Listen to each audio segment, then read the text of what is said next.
Bom, nós vamos dar início aqui à apresentação, então vamos começar aqui com o TG 05 da técnica, né, que vai tratar do sistema de proteção de semáforos, né, falhas provocadas pela rede de alimentação. Então, assim, vocês têm 10 minutos para fazer a apresentação e depois, nos 10 minutos, terminados os 10 minutos, aí a banca tem mais 10 minutos para fazer as suas avaliações, seus comentários.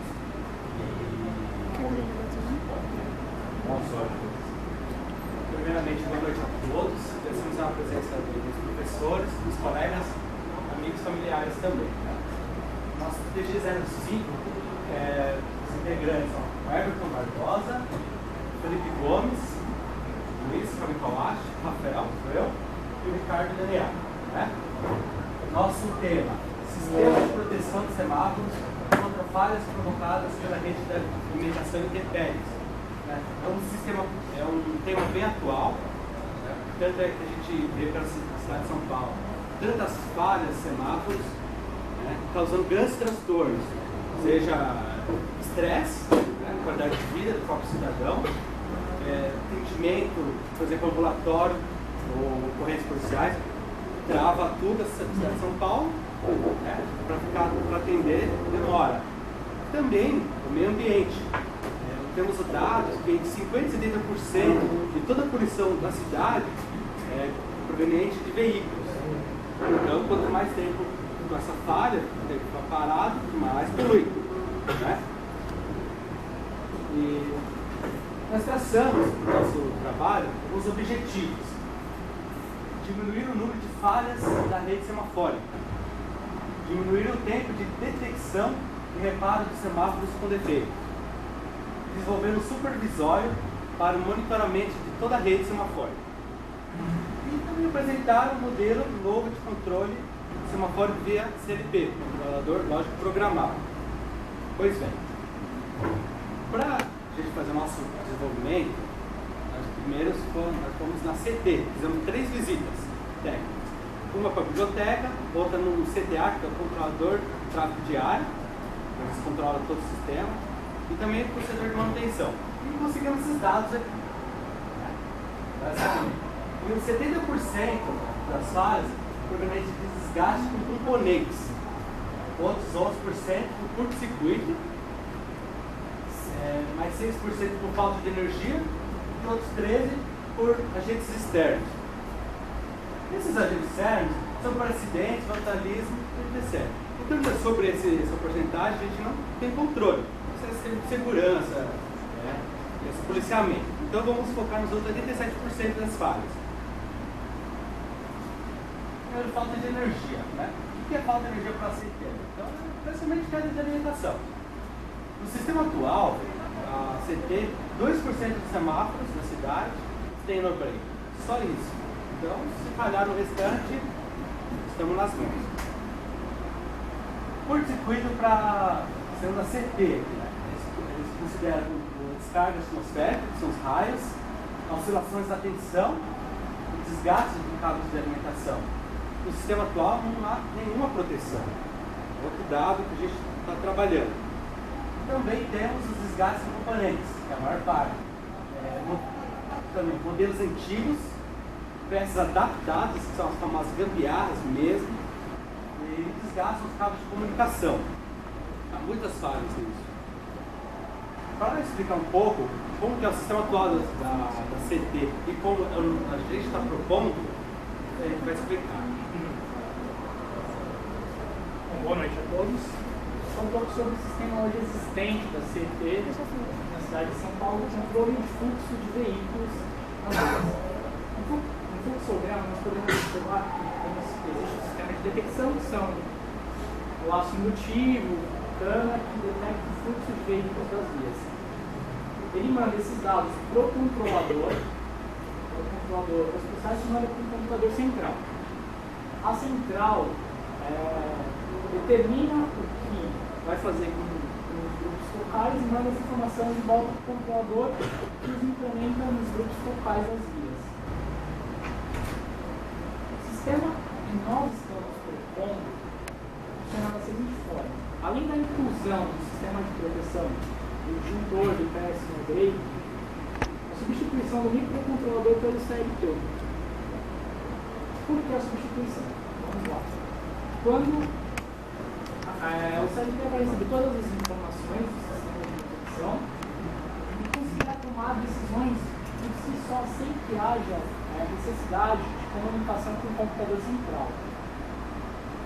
Logicamente que a central consegue ter o controle de tempos de cada fase do semáforo, das vias, consegue visualizar se o controle está com defeito, consegue.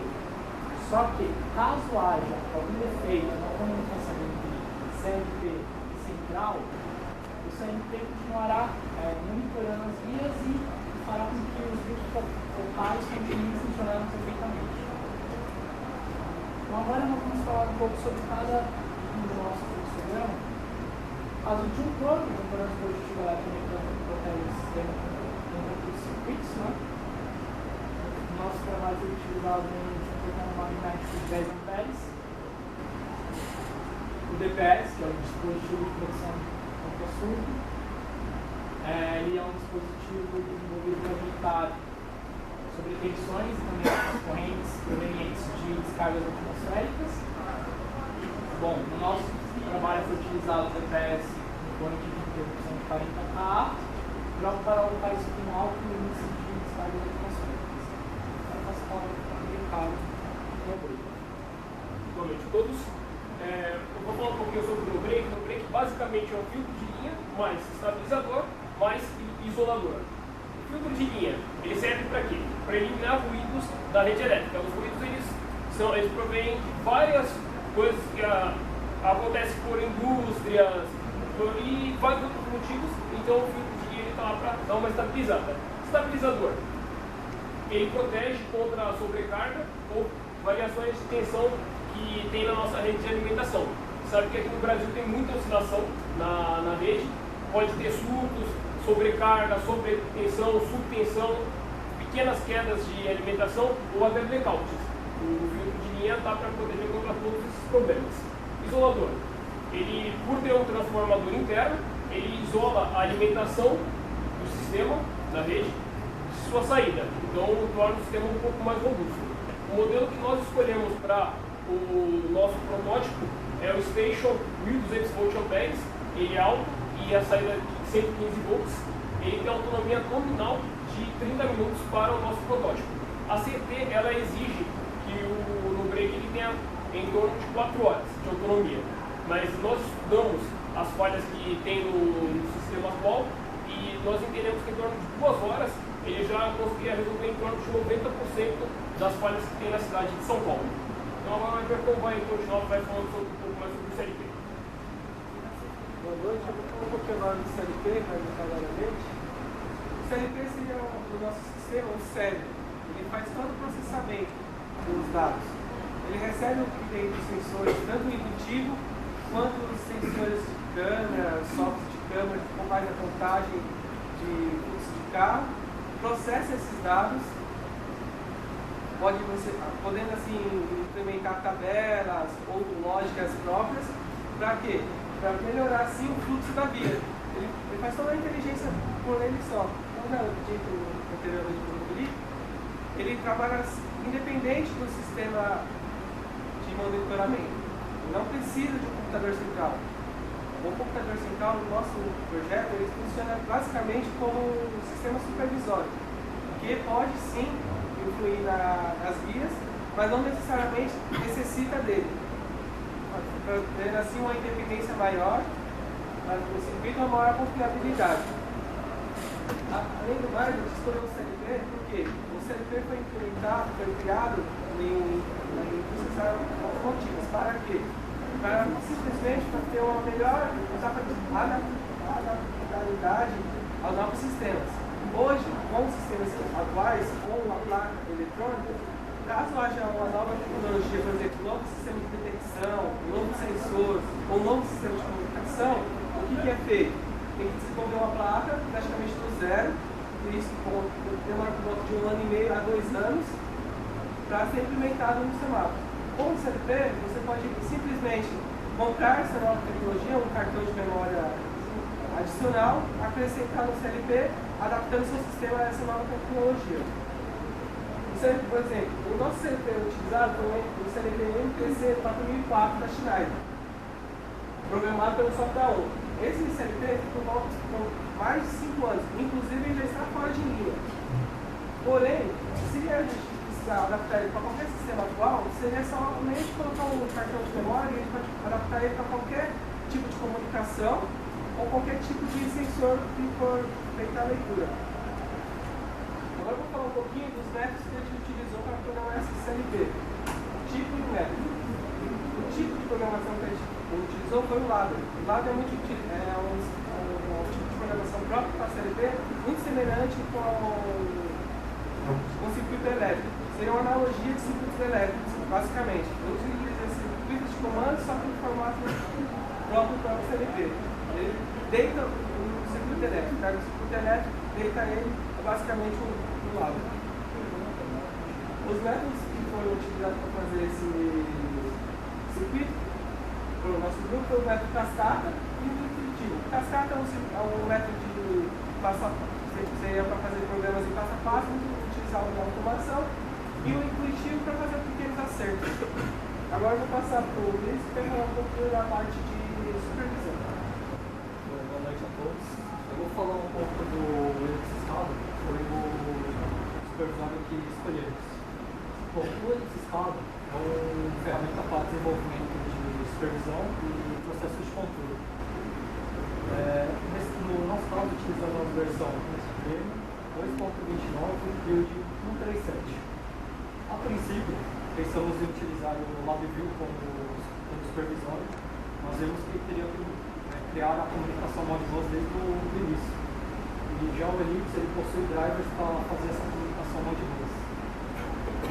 Como supervisório, ele possui objetos de tela e o interligamento de variáveis do CLP com objetos em telas são feitos através dos tags, que são IO-kits, são componentes compartilhados de I/O do Linux Estado.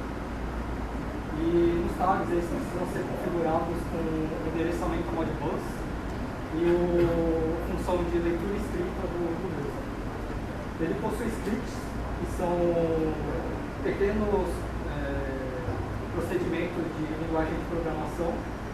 No caso, o Elixir ele possui uma linguagem de programação própria, que é o Elixir Base. Ele é similar à linguagem C, porém com procedimentos visuais encontrados como no Visual Base, por exemplo. Bom, agora eu vou passar para o caso que ele já contou. Alguns resultados que nós tivemos foram a sincronia do supervisório com o sistema. Nós podemos observar nessas três imagens aqui o semáforo está funcionando e aqui o supervisório indicando a mesma fase. Nós temos aqui um quadro internamente como ele ficou. Outros resultados que nós tivemos foi a possibilidade de alteração na temporização semafórica via supervisório, detecção de falhas dos componentes do sistema, possibilidade do controle local sem necessidade de comunicação com a central. Algumas conclusões: um sistema mais robusto, com exceção desses componentes que nós explicamos, e mais confiável. Um sistema de comunicação de protocolo aberto e um controle descentralizado da rede semafórica. Algumas sugestões para melhorias futuras: alterar o protocolo de comunicação de Modbus para TCP/IP na internet, resolver alguns problemas de atraso que ainda continuam dentro da comunicação, implementar o sistema voltado para cruzamentos com maior número de semáforos, implementar o GSM para relatar a comunicação de falhas, gerar e armazenar histórico de falhas no grupo local e gerar uma tabela de programação semafórica dos tempos. Então, com isso nós concluímos o nosso trabalho e nós agradecemos a atenção de todos.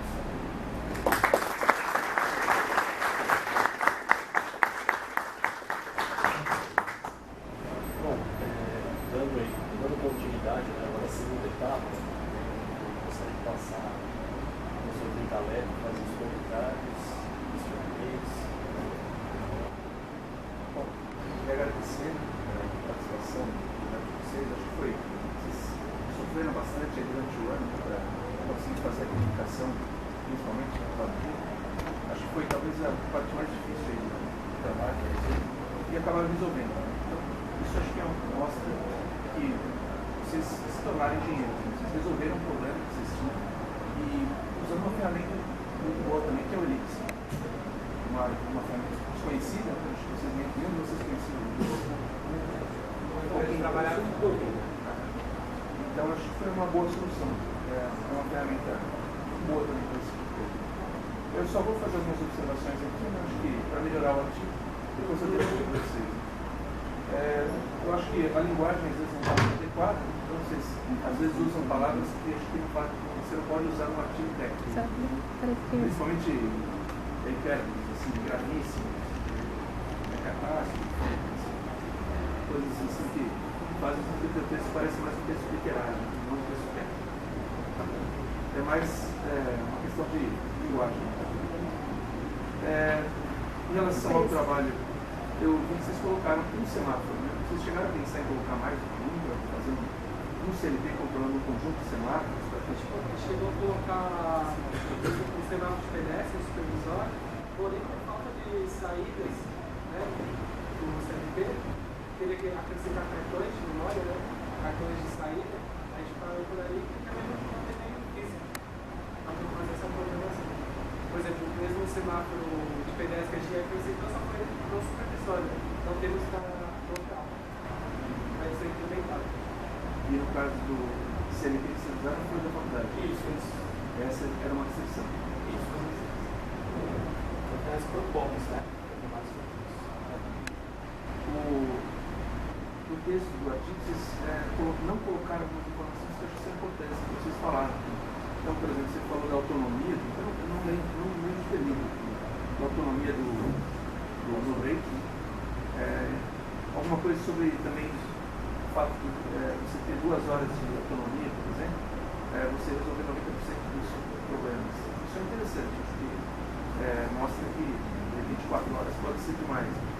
Então, se você tiver dados para justificar isso, é bom colocar. Acho que é uma informação importante. Eu anotei algumas coisas aqui depois que vocês acabaram falando. Do LEDER, vocês não chegaram a documentar nada. Vocês comentaram na apresentação, mas nem chegaram a falar também na apresentação em si, vocês não colocaram. Fiz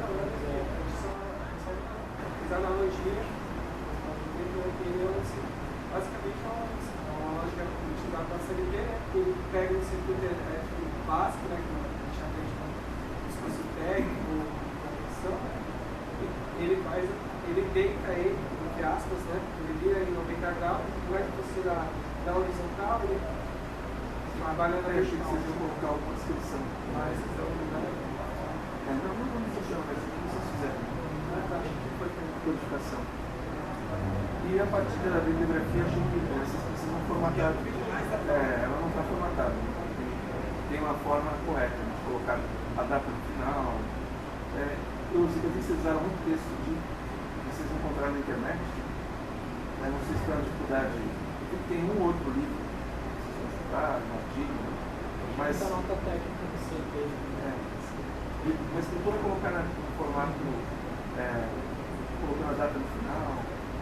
A indicação do nome, você coloca o último nome em primeiro, depois vírgula, aí primeiro nome só a primeira letra, só formatar isso. Tudo bem?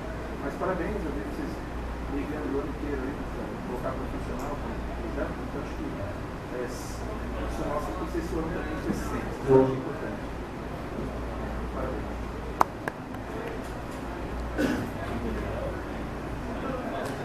Tinha que ser.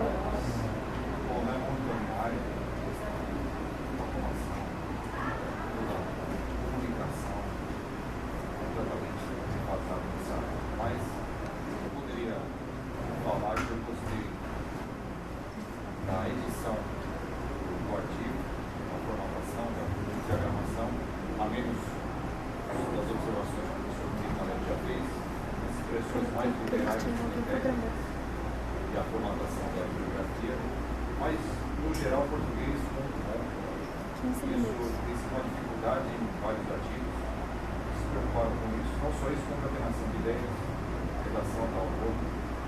E com relação à citação das referências, só tomar cuidado porque aparece primeiro a referência 2, depois a 1, depois a 16. Então essa numeração que aparece no final é para ser, pelo menos se entende assim, a primeira que apareceu no texto, a segunda que apareceu no texto, a terceira, isso ficou confuso no texto. A numeração dessas referências também pode ser melhorada, também colocando a formatação correta. Mas parabéns também pela visita em campo, onde precisou ser feito na CT, e vocês não têm, talvez não tenham esse feedback com a engenharia civil ou de tráfego, ela tem essa dificuldade. Hoje não se entende porque chove e metade da cidade de São Paulo para porque caiu uma garoa, porque choveu um pouco mais. Então isso é um trabalho, a relevância dele é boa. Tá? Então parabéns por isso também. Pessoal, parabéns, eu gostei.